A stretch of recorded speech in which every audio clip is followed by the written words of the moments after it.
ఒక పక్క చావు దప్పి కన్ను లొట్టబోయినంత పరిస్థితి. అమెరికాతో మాట్లాడి భారత్తో కాళ్ల బేరానికి వచ్చిన దుస్థితి. అయినా సరే మేమే గెలిచామంటున్నాడు పాక్ ప్రధాని. ఇక యుద్ధానికి ముందు ప్రణాళికల్లేవు, ప్రార్థనలు తప్ప అన్న ఆర్మీ చీఫ్. ఇక వీరికి తోడు అబద్ధాలు ప్రచారం చేసే పాక్ డీజీ. వీరికి తోడు క్రికెటర్ అఫ్రిది విజయోత్సవ ర్యాలీ. ఏంటి కామెంట్లు, హంగామా, ఆర్భాటం. మేమే గెలిచామంటూ ఈ ప్రదర్శనలేంటి, ప్రసంగాలేంటి? ఇదే ఇప్పుడు ప్రపంచవ్యాప్తంగా హాట్ టాపిక్.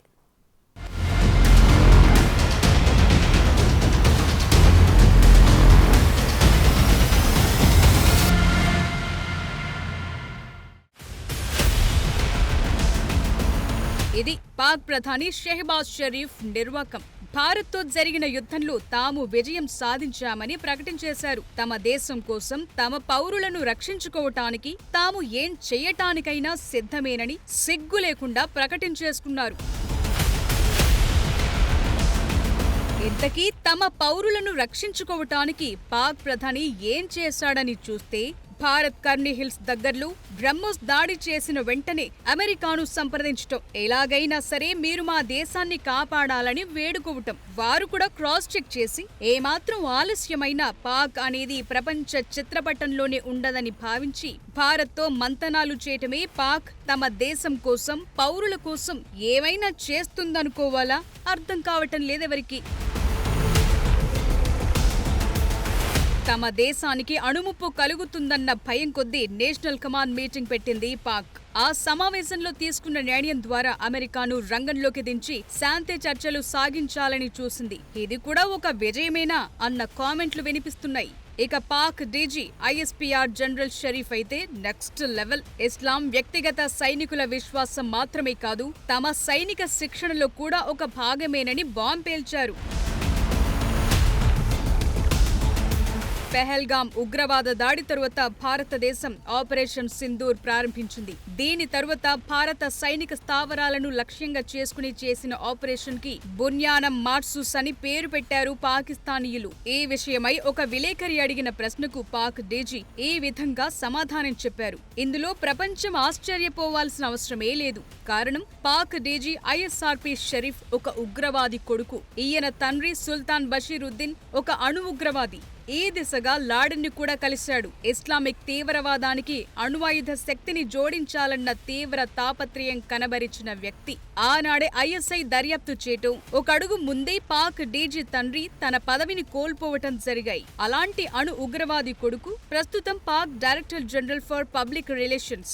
ఇది పాక్ ఆర్మీ ర్యాంకుల్లోని అత్యుత్తమమైన ర్యాంకుల్లో ఒకటి. ఇక్కడే పాకిస్తాన్ సైన్యానికి ఇస్లామిక్ తీవ్రవాదానికి ఉన్న జన్యుపరమైన సంబంధం తెలిసిపోతోంది. ఇక ఆర్మీ చీఫ్ అస్సిం మునీర్ సంగతి సరే. మన దగ్గర ఎలాంటి యుద్ధ ప్రణాళికలు లేవు, కేవలం ప్రార్థనలు తప్ప అని చేతులెత్తటం తప్ప ఆయన చేసిందేమీ లేదు. అయితే భారత్ బ్రహ్మోస్ దాడులకు జడుసుకుని అర్జెంటుగా అమెరికాతో మాట్లాడమని పురమాయించిన క్రెడిట్ మాత్రం అస్సిం మునీర్ కి దక్కాల్సిందేనంటారు అంతర్జాతీయ నిపుణులు.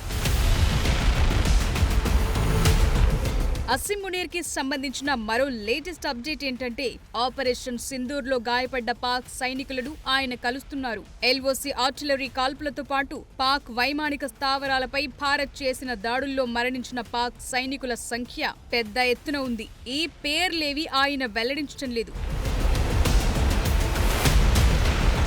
పాక్ మాజీ కెప్టెన్ షాహిద్ అఫ్రీది సంగతి సరే. ఇతడైతే పాకిస్తాన్ జిందాబాద్, ఈ యుద్ధంలో మనమే గెలిచామంటూ కరాచీలో భారీ ర్యాలీ తీయటం చూసి క్రికెట్ ప్రపంచం సైతం నివ్వెరపోయింది. పాకిస్తాన్ సైనిక సత్తా ఇప్పుడు తెలిసిందంటూ ఇతడు బీరాలు పలకటం విడ్డూరంగా మారింది.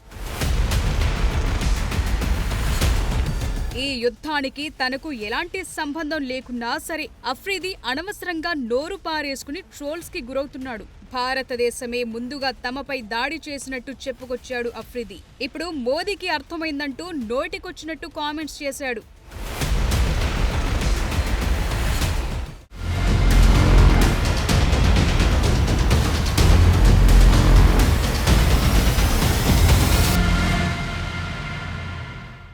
ఒకటి రెండు కాదు, పాకిస్తాన్ ఈ యుద్ధం ద్వారా ఎన్నేసి కుటిల ప్రయత్నాలు చేసిందో చెప్పలేం. ఇంటా బయట ప్రపంచవ్యాప్తంగా తన పరువు పోగొట్టుకుంటూనే వస్తోంది. ఏ రకంగా చూసినా ఈ దేశానికంటూ ఒక పరువు ప్రతిష్ట లేదన్న స్వయం ప్రకటనలు చేస్తోంది. తన సొంత పార్లమెంటు నుంచి మొదలు పెడితే ఐక్యరాజ్య సమితి వరకు పాక్కి ప్రతిష్టాభంగం నానాటికి తీసికట్టుగానే వచ్చింది. వీటన్నిటినీ కప్పిపుచ్చుకోవడానికి కొత్త అవతారం ఎత్తింది పాపిష్టి పాక్. ఇందుకు మతం రంగు నిరభ్యంతరంగా పులిమేస్తూ మేమింతేనని తేల్చి చెబుతోంది.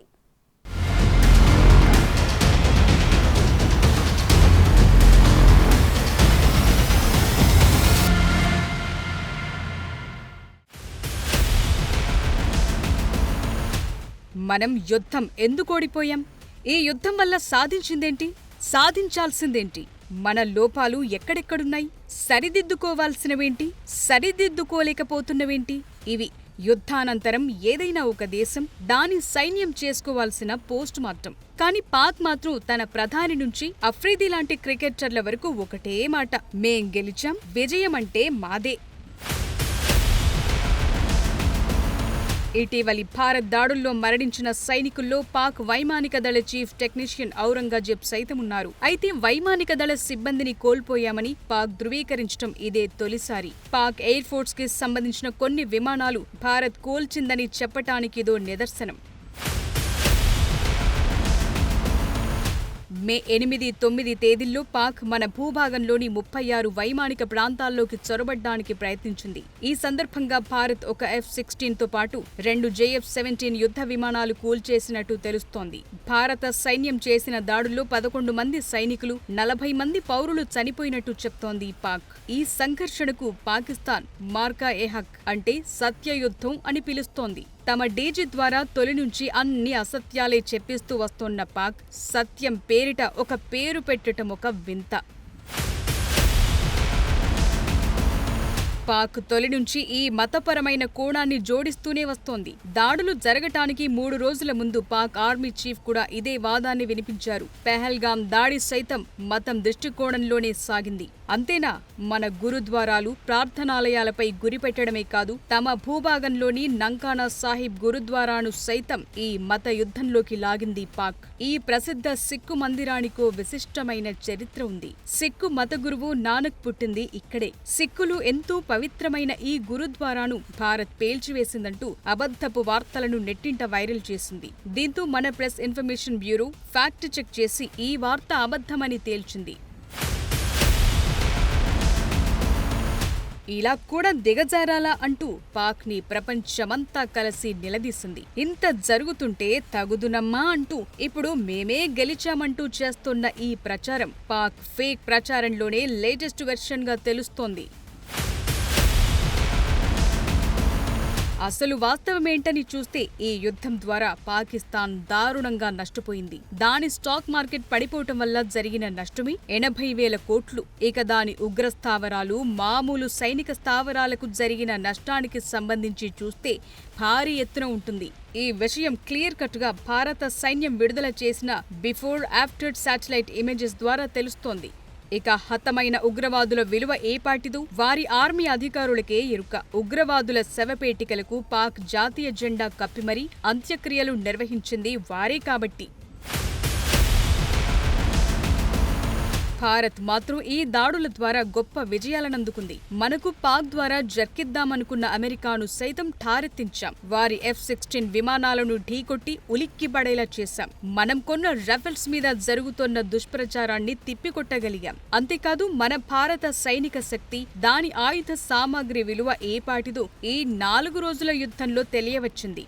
మన బ్రహ్మోస్ అయితే ఈ యుద్ధాన్ని ఆపేసినంత క్రెడిట్ సొంతం చేసుకుంది. మన ఆయుధ మార్కెట్ పరిధిని అమాంతం పెంచేసింది. కానీ పాక్ మాత్రం తన ఊహల్లో తానుంది. తన మతం ముసుగులో సాగించే ఉగ్రవాదాన్ని అది నిస్సిగ్గుగా కవర్ చేసుకుంటోంది. మా సైన్యం, మతం వేరు కావంటూనే ఉగ్రవాదం కూడా ఇందులో ఒక భాగమేనని ఈ ప్రపంచానికి మరోమారు తేల్చి చెప్పింది.